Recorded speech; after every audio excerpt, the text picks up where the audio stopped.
Hello, ladies and gentlemen. Welcome to This Keeps Happening. Welcome to Travis Told You. You might wonder, there's no music. In the description, it says Travis and Taylor told you.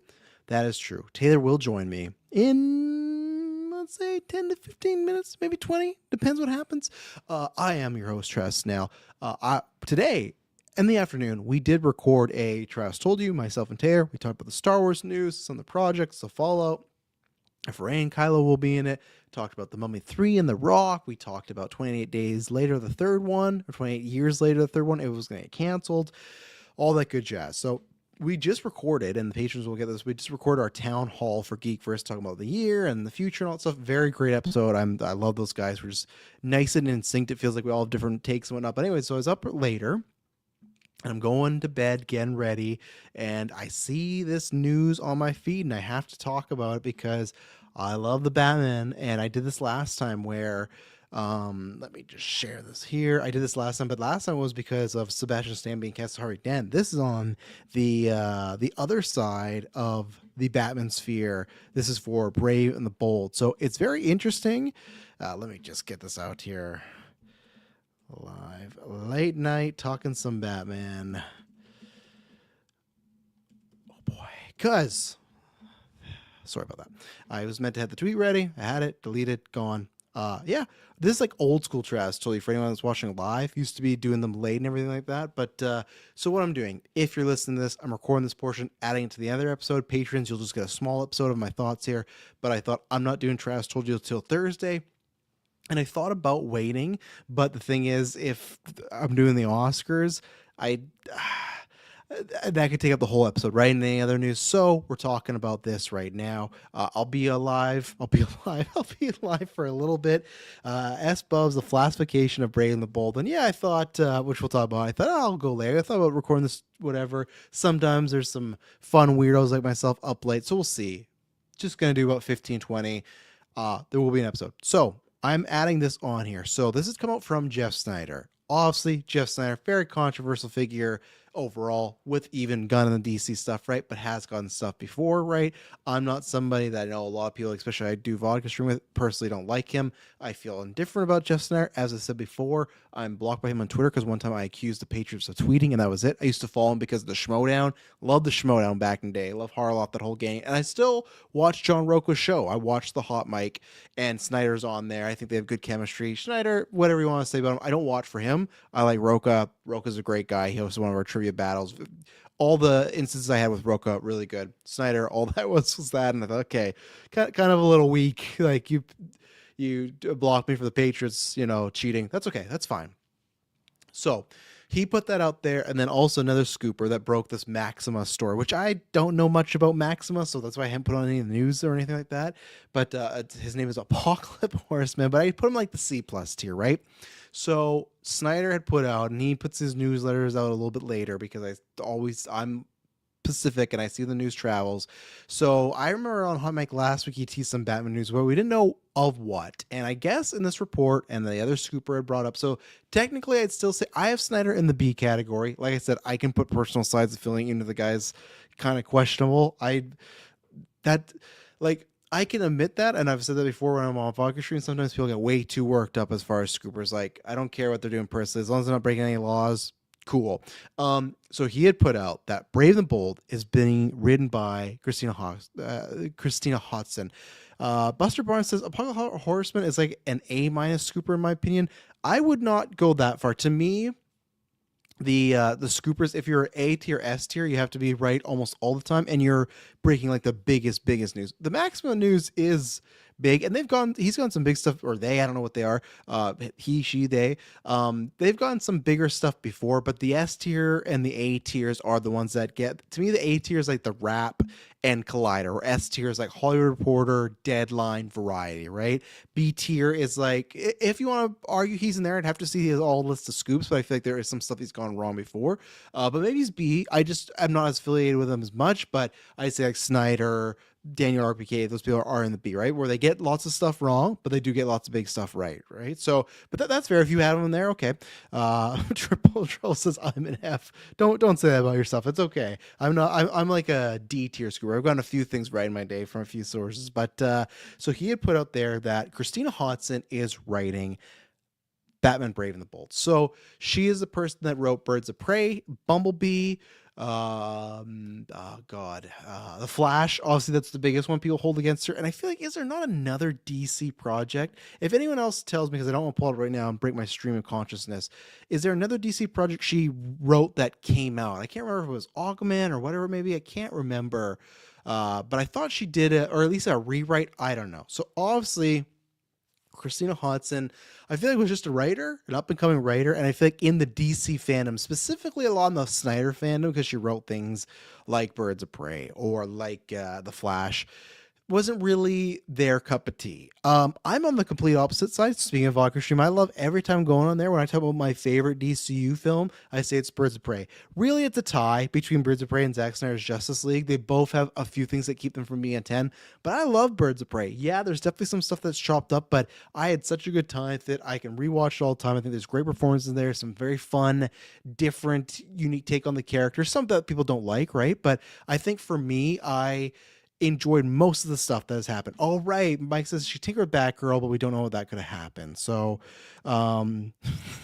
sometimes this is what I love about the late night stream. Mitch Connolly, can you call my mom and ask if she can come home soon? She won't pick up my calls. You're gonna have to handle that on your own. I'm sorry. Good luck to you and your mom. I know you're just trolling, but still, that's what I love about the late night streams. You never know who walks up here or the algorithm pushes to, but I enjoyed Birds of Prey a lot, right? I understand people's critiques of it, but I had a good time with it. I do understand too, a lot of Snyder fandom aren't a fan of that or not a fan of The Flash, right? And The Flash is another situation where I enjoyed that more than other people. I kind of read that wrong.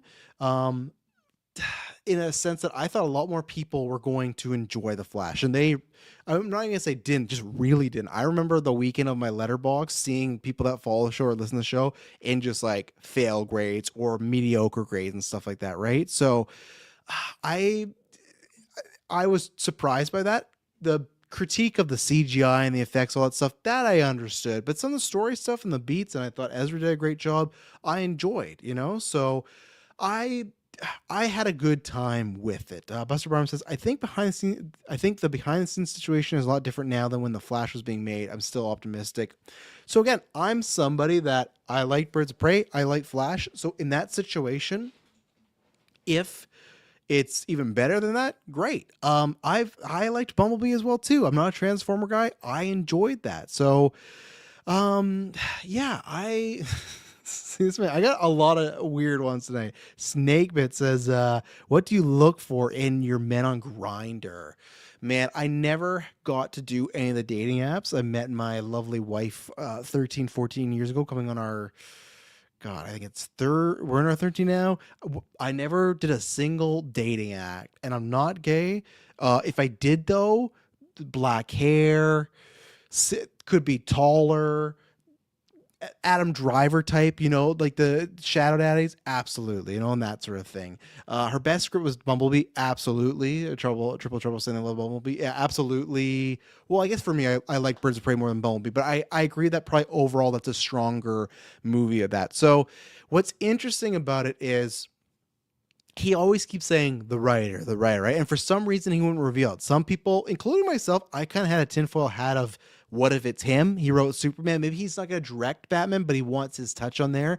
Maybe even as a story by credit, whatever. But maybe he's going to do that. And now with the Apocalypse Horseman, I have not read Snyder's full thing because I'm not subscribed to that. So I'll just see the cliff notes and everything. But the Apoc said that it's a situation that she was probably or was writing it to begin with, and stuff got changed around and she went somewhere else and they went to a different writer and then circled back to her. And there was a situation where she was writing the last Fast and Furious movie. That movie is in limbo. We don't know if that's happening, not happening, what the case of it is. So it sounds like it's kind of come back to her. So I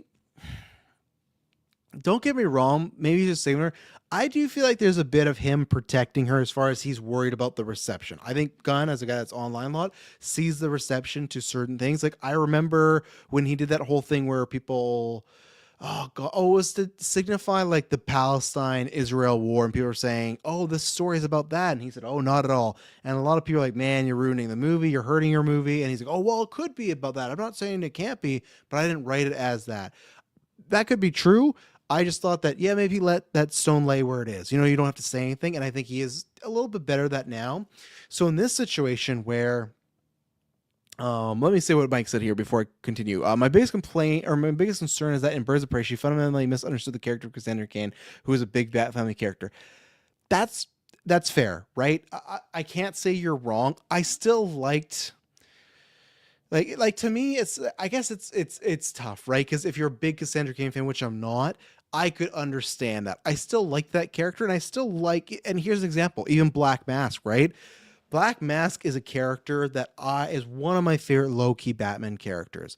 To me, other than being a vicious, like very vicious and violent, that's not Roman Sionis. He's not dancing around. He's not flamboyant. The way Ewan McGregor was acting is not how Roman acts.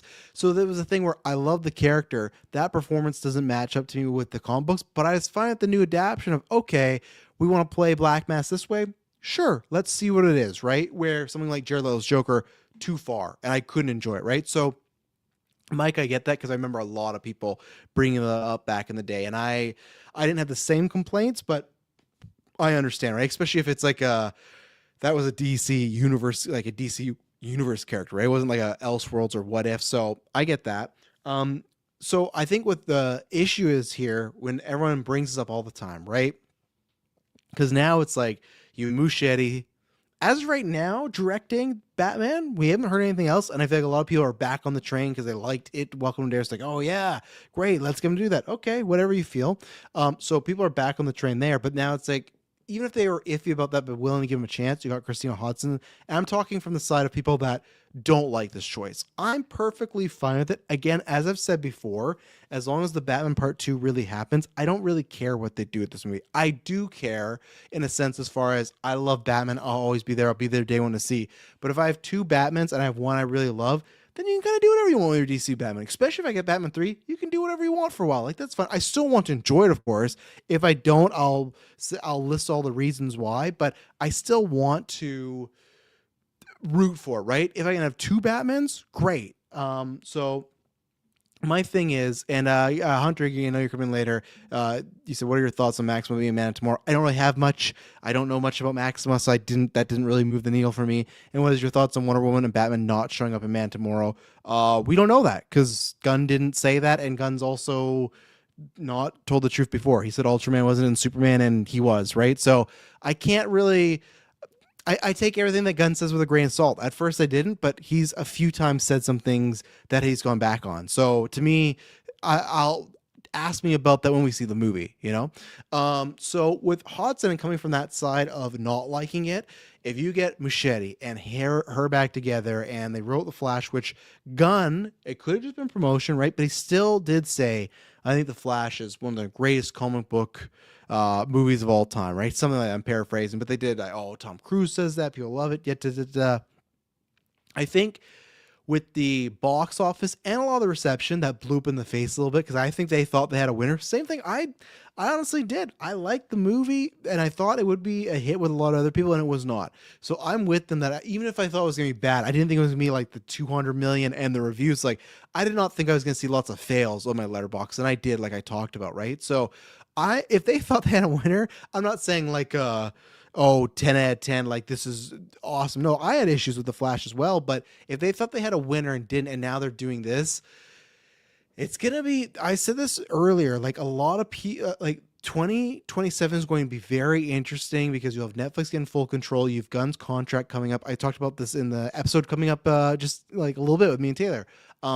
And then you have the Batman and Man of Tomorrow releasing very close together, right? And what if Man of Tomorrow underperforms and people love the Batman and people aren't really excited about Brave and the Bold? Because I don't think this will impact the GA. This will impact the comic book film audience, the Twitter audience, right? I don't think tons of GA people, like really GA people that see 4 to 6 movies a year, if that. They sometimes don't even pay attention to the director unless it's like Spielberg or Tarantino, right? They're not gonna be like, oh, The Flash, and because The Flash didn't do that well, they may have not even seen it. So they that like, it's only us in this community, right? As somebody, and let's say if I had from this perspective, no Batman. Let's say if they got rid of Pattinson and Matt Reeves, they just didn't want to do it, or they did too, and they stopped there. Would I be happy with this collection of, Muschietti and Hodson? I personally would. I still think there's maybe some better choice out there. Like when we thought Drew Goddard was maybe writing the Batman, that's was like, oh man, because I've liked a lot of Hodson's work, especially Birds of Prey, but Goddard's like a different level, right? So for me, I as a package, I would give this like a B. Could be an A as far as the thoughts, but a few things. Buster Barnes says, to be honest, I think most people hate the Flash because of the visuals and the lead. Um,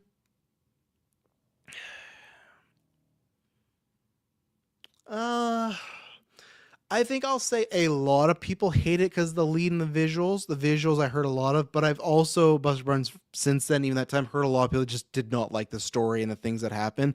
I think it was almost just a collection of things. So I can agree that maybe most people did hate the Flash and the lead, but I think a lot of people just didn't like that movie as well. Not speaking on everyone's behalf, obviously, but going a bit crazy online, in my opinion. I thought, and that's why I talked about, it's like I thought people were gonna go crazy because I remember a lot of people that were DCEU fans and just general DC fans that did not like the Flash. So people saying, "Hey, we're running it back with those two, that director and that writer." I can get that, right? Like it would have been like you telling me, like, obviously this was before I knew about this, right? But remember Suicide Squad 2016 and all the fuckery that went on with that. If that would have happened, and that movie was a hit, so I could have bought when they said, "Oh, Ayer's doing Harley and Joker, all this stuff." I thought, well, it's a hit. You'd probably get Ayer back. But what if they, before we heard about anything, right? As far as like BVS came out and they edited Squad to shit because they wanted to be lighthearted and change because of another movie, which sucks for Ayer. But if you would have told me, hey, David Ayer, they're making a solo Batman movie, Ben Affleck's not directing anymore, but he's in it, and Ayer and the company's doing that movie, I would go, man, I'm pretty worried, right? So I get that point of view. If you, and I take out the Ezra stuff, right? That's a whole can of worms. If you just hate the Flash because Ezra's in it, wasn't recast, released, I'm not talking to you. I'm talking about the people that were disappointed with the story or the visuals or anything that way. If you really actively disliked it, that wasn't just because of Ezra Miller, that does suck for you, right? Especially it sucks if you don't like the Reeves stuff. So I don't know how people are gonna. I don't know. Well, I do know. I guess. I guess I mean, like, I don't know how people around my sphere are gonna feel. I shared my GOA chat, but most of them are asleep right now because they're Eastern.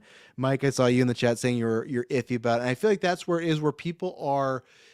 The majority are going to not like it or be iffy on it. I'm somebody that I'm like, sure, give it a shot because I like Muschietti's work. I like her work. I think they can give me a 7 out of 10 Batman movie. And I've said this before. I'm not trying to be greedy.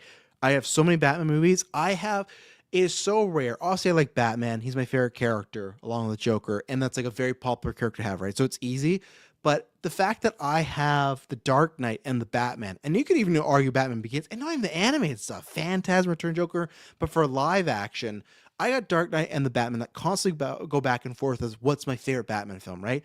So many heroes don't have that. They have maybe a couple movies, or they have one. And it's like, this is for sure the bullet point, right?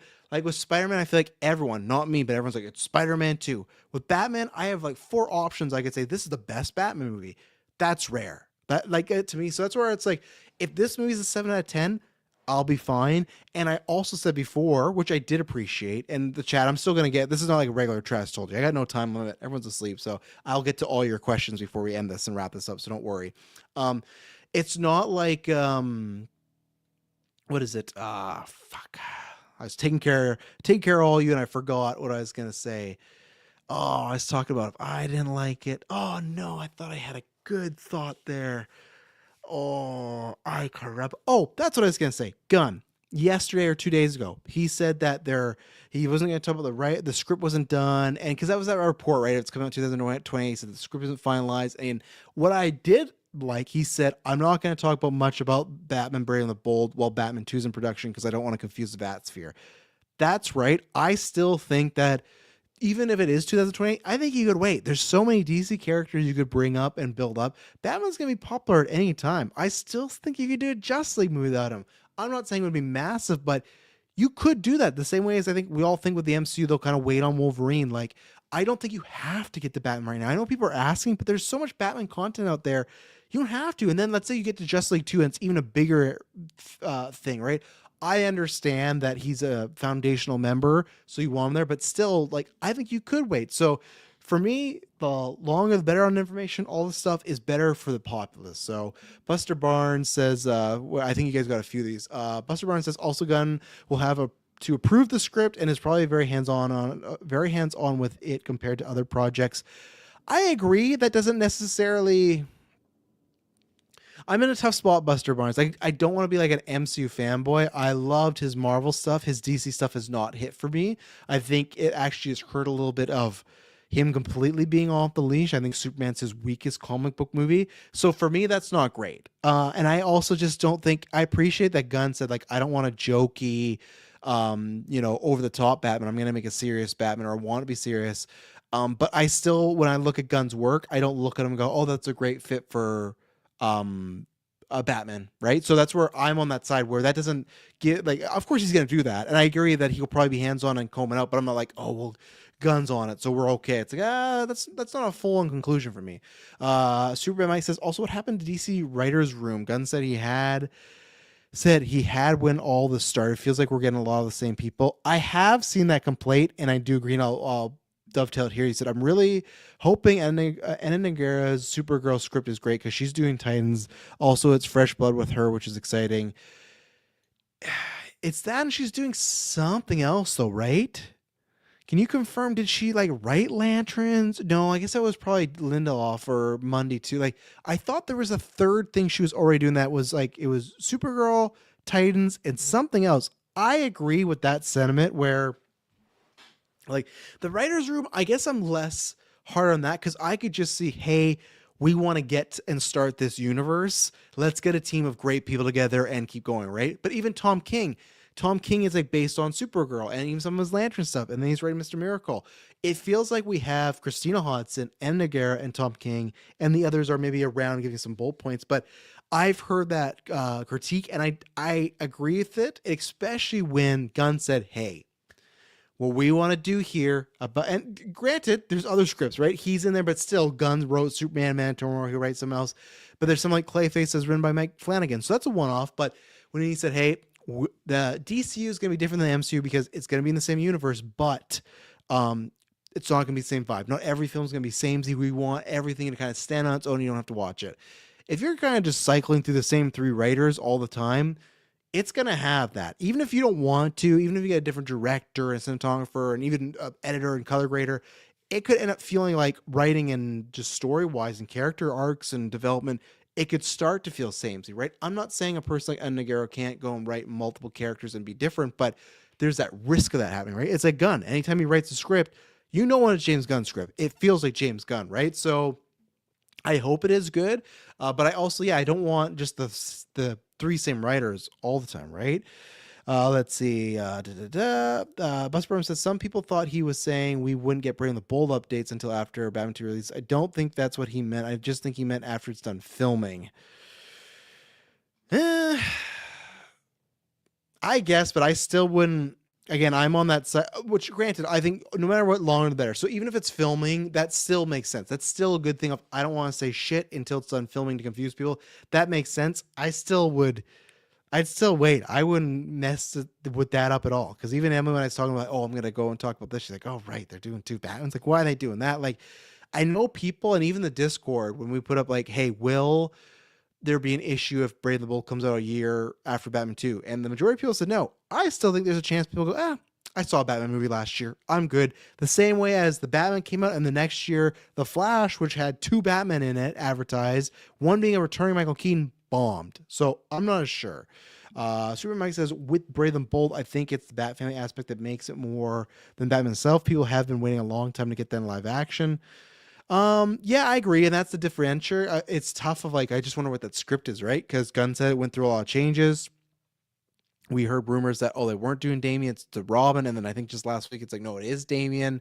But then Gunn said that report was untrue. So, Mike, I agree with you. I think they will do Bat Family stuff, but I still wouldn't hold my breath on all being established. I'm still someone personally, if the DCU is going, I would be fine if it's like Bruce, Nightwing, Batgirl, and maybe whether it's Damien or even Tim Drake, my least favorite Robin. But like, I don't want to go too far. Like, I actually want to see if I had my druthers, I would have it just as him and Dick and no Batgirl. Yeah, like I actually want to see the Bat Family evolve and be built and not just thrown at it, right? Because there's a lot of people that don't even fucking know who Red Hood are. So they don't, Mike, or even like some of the stories with Nightwing. I don't think they have the same attachment that we do to the Bat Family. I love the Bat Family. I want that too, but it does differentiate, but maybe people don't care about it, right? So I don't know with Hodson, what she's written, because what you could say the Flash is kind of ensemble, Birds of Prey is ensemble, so I could see, and she's gonna write Fast and Furious, which is an ensemble, so I could see them making a case of, hey, Christina could be the right fit for the Bat Family. So yeah, Hatarigi says if James Gunn steps down as the CEO, but will still stay as a director for the DCU, who would you want as new CEO? No idea, because like because I think it would have to be like Feige or it's someone we don't know. In that situation, Hunter, if Gunn steps down as CEO, unless he's in mid production or something, I don't think he would still be directing. I think that's when he'd probably take his own time to go do his own studio, direct movies. Hell, maybe he goes back to the MCU. I don't think he'd stay on with the DCEU because I feel like a lot of it is his vision. And if he felt like he's not controlled anymore, he's less invested. That's just a guess. I don't know. I'm just guessing on what his actions were. And you're asking me of like, hey, in 2.5 years, or like in a year and a half, who should be CEO? Who knows? There could be a new person. There's other people fired. There's nobody that's like readily available, right? And even James Gunn, we didn't know that was happening. It could easily just be, oh, James Gunn steps down and Peter Safran is it all. Or Peter Safran brings on another director. We talked about like Big Dan Lin. That's someone where I had seen the Conjuring movies, Lego Batman. I've seen a bunch of his stuff. But before that report came out that he was trying to get that job, I didn't know who Dan Lin was. We didn't know who Kevin Feige was. It's not a situation where it's like Filoni, where if we hear James Gunn has like a creative that's under him, right? Like let's just say Christina Hodson becomes that. She becomes a creative that like she's the Filoni to his Lucas. Then you go, oh, if he were to drop out, she could easily take over, like Filoni for Kennedy, right? We don't have that right now, and I think it would just be someone not random, but someone we wouldn't even know, or we would heard of before, but it's nothing. Or even maybe Netflix is like, gonna put in their own person. Maybe Dan Lin works there. Maybe it'd be fucking Dan Lin. Like, I honestly think, Hunter, Dan Lin, if Gunn and Safran were gone away, he was trying to get the DC job before. I know he's like the chairman of Netflix Films, but like, I think he would just heavily involve, like, I want to do DC stuff. Siobhan Moore, pray about Jesus. I absolutely will not pray about Jesus. Superbad Mike, a Nightwing Batgirl superhero date movie could be awesome. So much potential, all those characters. Absolutely, Mike. I'm with you. Put that movie on Valentine's. People forget about this. The first Deadpool was a hit because it was something unique. It was that radar comedy. It was pairing Ryan Reynolds with a perfect project. They released it during Valentine's Day. You know why? Because it still played like a fucking date movie. I don't know about top 3, but top 5 for chemistry, couple pairings. Vanessa and Wade in that movie, I'd put in the top 5 for sure. That was that thing of it was like, oh, it was dirty, making jokes you didn't feel you should be. But like, think about that love montage, right? I'm not saying doing that with Nightwing and Batgirl, but there's still like, if you could make it fun enough, you could release it around February and have a good hit. Don't make it crazy budget. Make it literally just Nightwing and Batgirl on a date, or they were like, think about that opening of The Incredibles, and it's like Elastigirl and Incredible or Mr. Incredible when they're like flirting, and it's like, oh, you got to get to your wedding. I hope you're not late. And they see each other. If you got that energy for an hour and a half and they're taking down a Black Mask, a Professor Pig, a Firefly, like someone smaller, perfect, and smaller budget, that you can make your money back, no issue, right? And that's where I do support. I don't know if it's the right choice to start off, but with Clayface, right? That's something that supposedly has a smaller budget and it's going to be like that. Give Batgirl and Nightwing that treatment, right? So, Mike, I'm fully with you. Like, I'm with you on the Bat Family stuff. That's why, to the point where we heard those Robin rumors in the Batman, I was like, no, like, save that for the DCU. Let Pass and just do single stuff. So I'm with you. I just don't know with Gunn saying The scripts changed a lot, and we've seen a lot of things change now, right? The Authority gone. Swamp Thing is up in limbo. What else? There's some other. Oh, Sergeant Rock. That's up in limbo or gone. There was another one too. Even Titans we heard was, I think someone said like, we don't know if that's happening anymore, right? I think even Snyder said that. And that's where I think I could be wrong. Oh yeah, there was like a Scooper debate where one Scooper, they're both C tiers, but one Scooper put out, hey, DC's going to focus on just the mainline characters, and one said, oh, that's not the case. I still think they are. I think stuff like Titans or even Batgirl Nightwing, unless it's super low budget, they're going to wait and see. And that's why it's like, on paper, if they look at the Batgirl or like the Bat family, is there some fucking executive chair somewhere being like, you know what? You should make that movie because it's not going to pull well and not going to do well, right? Yeah, Waller, Booster Gold, things we haven't heard about, right? And I'm not saying it's not I'm not saying they're wrong for that. I'm not holding that against Gunn. Like, you announced all this stuff. Like, I am in a sense of when people just swear by him, right? Like, well, he says this, I can't get on board with that. I'm not saying the man's lying all the time. I think that's fine if Authority, Sergeant Rock, Booster Gold, or Waller, like even Sergeant Rock to me, like there's things I liked about the pitch. But if you ask me, and I'd have to see the budget, right? But let's say if it's even 100 million, is Sergeant Rock going to make that? I don't know. Is Authority going to make that? I don't know. We're in a world right now where people with political stuff are sometimes very turned off with that, right? And that's a very certain market. Is that too Boise? It's like, I don't know if that's going to be a hit. Same thing with Waller and Booster Gold. Gold, I would take a chance on. Waller, as great as Viola Davis is that going to be like a hit HBO show? Maybe, but I could also see it not being that, right? So it's like, I think it's fine to pivot the same way as like now Marvel, Armor Wars, maybe, sounds like Blade. I'm fine if they announce stuff and they go, you know what, we don't need to go with, like Brent used to say, other than Agents of it was the Humans that they turned into like a TV show. Everything on their slate had come out before, right? I'm fine with them not keeping the pristine record if it means more wins down the line. And if it's going to be a project that's going to cost you money or maybe suck because you're just rushing it out there, don't do it. So, yeah, the Wonder Woman Game of Thrones show gone, because I think that's a situation where I think they're like, well, we don't want to do Wonder Woman right away, so let's do something Wonder Woman adjacent. And I think the same thing where they're like, well, you know what? Are people gonna show up for that? And I think it's everything. It's those years of the DCEU ending of Shazam, Booster Gold, Aquaman, and The Flash. Aquaman was the biggest at what, like 500, 600? The rest of those movies ate shit. They ate shit and people didn't go see them for whatever reason, whether they were done with DC, whether they didn't like those movies, whether there was too many comic book movies. For whatever reason, they did not go out to see them. And guess what? All those characters, like, you can even argue Flash, those aren't like A tier GA characters, right? I think Wonder Woman is. So that's the thing of, do you do this TV show, muddy the waters, or do we just skip to and get to the movie? Now, we don't know if she's Man tomorrow. He kind of implied no, but again, I don't think that's a locked in, right? He even said, oh, there'll be other heroes in smaller roles. Who are these heroes? Who knows? So, yeah, it's going to be interesting. Let me look at my timeline and just see if anything else is broken. But I'm going to be very curious how people, especially like the Snyder can't feel, because I feel like a lot of those people did not. And I'm talking about like the same people, not the crazy ass people. I'm talking about same people I'm friends with, like how they feel if this does become true, because I think a lot of people did not like her vision and the type. And I feel like there's still people that are mixed on Muschietti.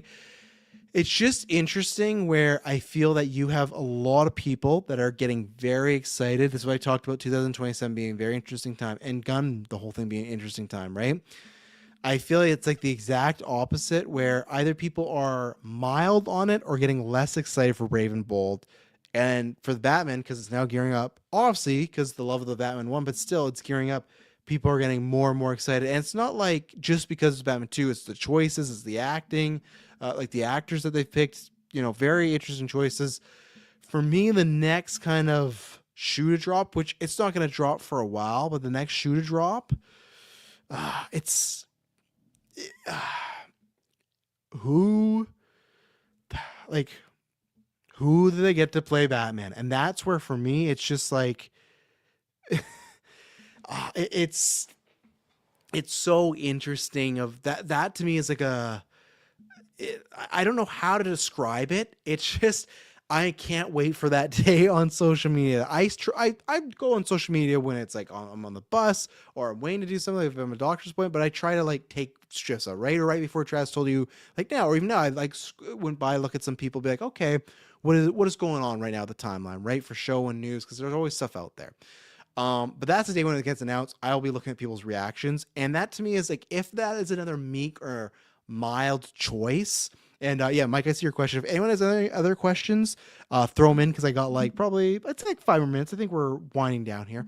So anything about DCU or Batman related, if that's another choice, I feel like even the people that really love the DCU are gonna feel it's gonna take that trailer. Like it's gonna take some big optimism to get very excited for Brave and the Bold.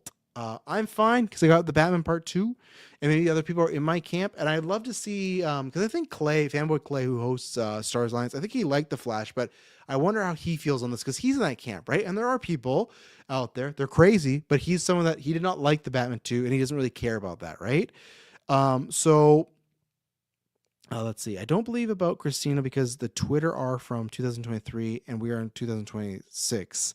Hunter Iggy, I don't have any clue what that means. So you'd have to specify. I don't believe Christina because the Twitter are from 2023 and we are in 2026. You, like I said, would have to clarify what that means because that doesn't make much sense to me. But yeah, it's if they can get like a big act, and I hope it's something. I'll say I hope it's not Sklenar. I really hope it's something the same way Reeves has done with Barry or Pattinson or Zoe Kravitz. Some interesting choices. I just don't want a generic one. Like I remember the day Ben Affleck was cast as Batman, and I was all for that. I've told the story before, but no one's heard. I remember I worked at Best Buy with Kyle at the time. It broke, and we had a bunch of. That's in the era where I would go to movies with 30, 40 people. They're all geeks, and we're in that sphere. And then everyone grew out of it or whatnot. I think that, and I remember everybody not being a fan of Ben Affleck casting me and Carl like, no, like this is interesting. Like it was a take and let's see it. I was just more happy because I wanted him to direct a Batman movie. That didn't happen. But I was like, I'm down. I hope that happens. I'm really hoping it's not just a safe choice and that could elevate the project. I don't know who, but something out there because no one thought that Ben Affleck was going to be doing Batman, right? So I would love that. I think that's what Gunn needs is some choice out there that's not just like Sklenar, he looks like him because I think that Sklenar up to pass and it's not going to have that same weight, right? Yeah, Hunter, I still know you said returns to write Batman Brave and the Bold. I don't know. I still know what you're talking about when you say because Twitter are from 2023. You'd have to very clarify, but if I don't get more clarification, I cannot answer that because I have no idea what you're talking about there with that one. So, but sorry, yeah, Mike, you said how much weight do you think is going to be on Supergirl for DCU's future? I was just thinking about that the other day. I can't remember. Maybe it was another podcast I listened to and just jogged my mind. And I think they were talking about a similar thing, right? Because I think even in our Discord, like where did S-Bubs put Supergirl? Did he have it on his list here? Because join our Discord, everybody. We talk about this all the time with people. Mike's doing a draft for 2026 where we put our top 10 movies we think will be number 1 to 10, doing the best. Winner gets to pick a movie, loser has to watch a bad movie. And just off this recent list, right? Like S-Bubs, he didn't even put in Supergirl. I haven't made my list yet. I might do it on Travis Told You next week. I think I'm kind of in that realm. Like no one has Supergirl yet. That's crazy. I'm with Taylor that I think it's going to be more of a Thunderbolts Brave New World situation that it's like, I think if they were to hit 500, they should be very happy with that. No, I'll take that back. If they were to hit 500, they should be fucking ecstatic about that. Superman, I think I've done this before, but Superman's official box office was what, like 651 or something? Superman 2025. No one has searches up. I got it pulled up here. It made a total of, I'm not talking about Prof just made 616. Okay, lower. If it made 500 million, ecstatic, you're doing backflips, right? I think how much weight it has, we don't know as fans at all. The two things that are going to come out about it for the weight, one thing we'll know, one thing we won't. What's the final budget? If it's another like 200 million, because Superman was 225. If it's 225, there could be a lot of weight, right?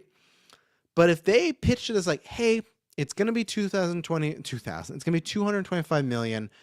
We're hoping Superman's going to do well and we can build off upon that and people will enjoy it. And it might not be the biggest hit, but we're hoping to get the goodwill of people to love it and they'll come back for Supergirl 2 or Man Up Tomorrow, etc., right? Or if it's a smaller budget and they just say, "Hey, we want to clear 300 million," and which I think is doable, right? Because even Superman, James Gunn, I think he said somewhere like, "Hey, they had a goal and they hit it," and that's like a sigh of relief, right?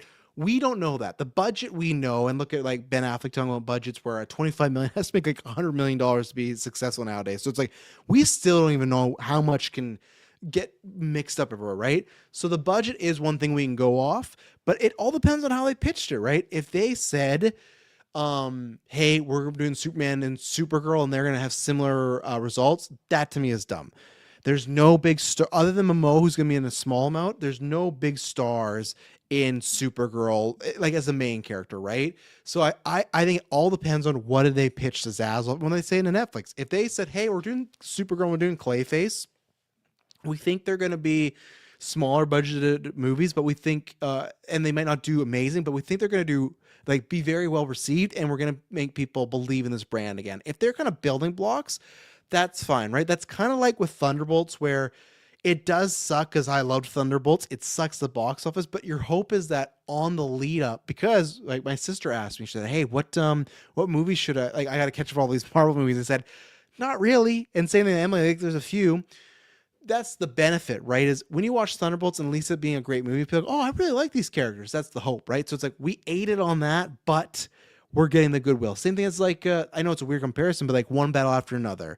I think it's not really like breaking even or just breaking it even a little bit, but the idea is it's the word of mouth and we're going into awards play and we might win it. So it's like, sure, we might not make all that money back because it was a massive budget, but if we win Best Oscar, we get PTA that Best Director, it's all that matters because people will return to that, right? So that's the problem, Mike, where I think it all depends on how they pitched it to Zaslav and company. If I can answer, how much weight do you think is going to be on it? Yeah, I don't think much. And then like to your follow up here, like what is the alarm? Like how low can it go without alarms flashing? Hmm.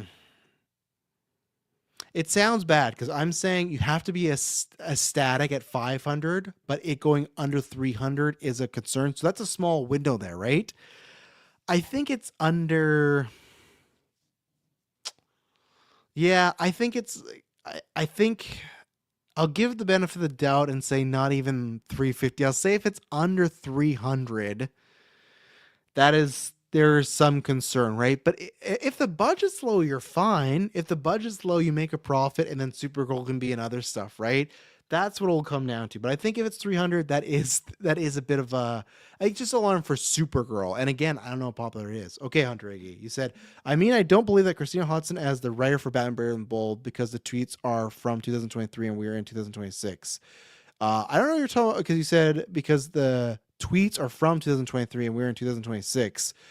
Like the story of it being her writing now is not from tweets from 2023. It's Scoopers right now reporting that she's writing it. So if you're saying there's something that people are showing that's like other tweets to back that up, I don't know about that. But her writing it is from people that have had gotten stuff right before. So I'm not saying, oh, for sure she's writing it, but there's at least smoke to that fire, right? Let's see. I heard the budget of Supergirl is less than 150 million. That would be good because that would even if it was 150 million, and again, who knows? Because we'll get closer, right? Because Superman was all over. It's like, oh, it's 300. It's actually 150. It's 200. We'll never really know, and we won't know closer to. If it's 150 and they can get to 300, which is what you kind of have to do to double it, I think even if you just get a little bit in the green, you should be happy with Supergirl. Clayface should be small budgeted, right? So it should work out, but yeah. So I think Supergirl. I think there's more on. Mike, I guess here's the other thing. I think the weight's on the quality of the movie. Because I don't care. I know they had test screenings and people said it was like a lot of people would have rated like a 6 or 7. Test screenings don't matter because it's all like opinions matter. Of course, they all matter. But I mean, like when you get to the GA, it's the majority of people, right? I remember the test screenings for BVS had people applauding and saying it's on level of Dark Knight. I know some people think that. I'm not one of those people. I don't think it's on that level. I'm not applauding for that, right? So for me, test screenings, they're zip. they're nothing, right? Same thing. Imagine for 28 years later, you put a test screening of Dylan and Taylor. Dylan really did not like 28 years later Bone Temple, and Taylor gave it a perfect score. What would you take from that from a test screening? It's down to opinion and whatnot. And this is even worse. It's not like, oh, a critic that saw it. It could be a nobody. It could be a guy that sees 2 movies a year like, that was amazing, or that was shit, or that was, oh, it's a girl lead, so I'm gonna bomb it. Like, you don't know, right? So I think for them it's more about quality, because at least if it's quality, you can go, damn, that didn't hit. How could we change this and go around from that? And at least the people that saw it enjoyed it. If it's bad, then you lose faith, which I thought happened a lot with the DCU. I know people, I know my fucking lips just snapped. I know a lot of people, test screenings for Aquaman 2 said it was awful, so not best metric. I don't think it was awful, but we did, on that sense though, Mike, there was a lot of reshoots with that, right? So they could have saw an awful cut of that movie, but I think that's the thing where, for me, I've always said this, and I know people pushed back against me before. Me and Ray from Flight Cast really don't agree on this, but I tons of people think, oh, well, all the reshoots and what happened with Zach and Joss coming in and all the controversy around Justice League, that's why it kind of underperformed. To me, it underperformed because I saw the Suicide Squad Suicide Squad 2016 and BVS with a lot of people. When Justice League rolled around, those people that I saw those movies with, I'd say 70% of them were like, I'm good. I don't need to see Justice League. I'm not invested in this universe. Whatever you think about that, that to me was the situation. How Aquaman hit $1 billion right after that and the movies proceeded to underperform after, I'll never know. But to me, it was, you do eventually lose audience. Same thing at MCU. I'm not saying it's healthy putting out 8 to 9 projects a year, but if they're all great, that at least helps, right? And I think that's still too much, but at least if they're good and people are enjoying them, people will still stick around more. If you're putting out that much and the quality is meh to bad, you'll easily lose people real fast, which we also saw at the MCU. I think there is some superhero fatigue. There's some Marvel fatigue. They've done too much, but it's no fucking like coincidence that a lot of these movies are doing lesser because it's not there. Like when people talk about Ant-Man 3, and I'm some of those people that, like, I don't think when people say you gotta make a good movie and people come out, no, there's tons of good movies that bomb, but there's franchises and other things that if they expect certain quality and people go Ant-Man 3, that wasn't really that good, which I thought it was the first ever MCU project I failed. That's word of mouth's going to spread, right? Like that's what word of mouth still plays a factor into levels of degrees, not all of it, but levels to degrees of success. So there's no coincidence that the MCU started to put out lackluster content and it started to go down as far as quality, right? Or as far as the reception and money from fans. So it's just, it's all there, right? So yeah, we'll see. It's going to be very interesting to see what people feel about this. If it gets, we'll see if Gunn also denies it too, right? That could be the case of that. Maybe I talked about this for 4 minutes for nothing, but I think this is was a fun time, and I very much appreciate everyone that was here live. Thanks for joining me in the late nights. Thanks for some of the weirdos being in the chat. If you pray for Jesus, that's all cool. I just, not for me. I got other things to do, But thank you very much. If you're listening to audio now after this, you had a whole hour of me and Taylor talking about a bunch of other stuff. And I promise when you hear from next, it will not be boring. Everyone have a good night.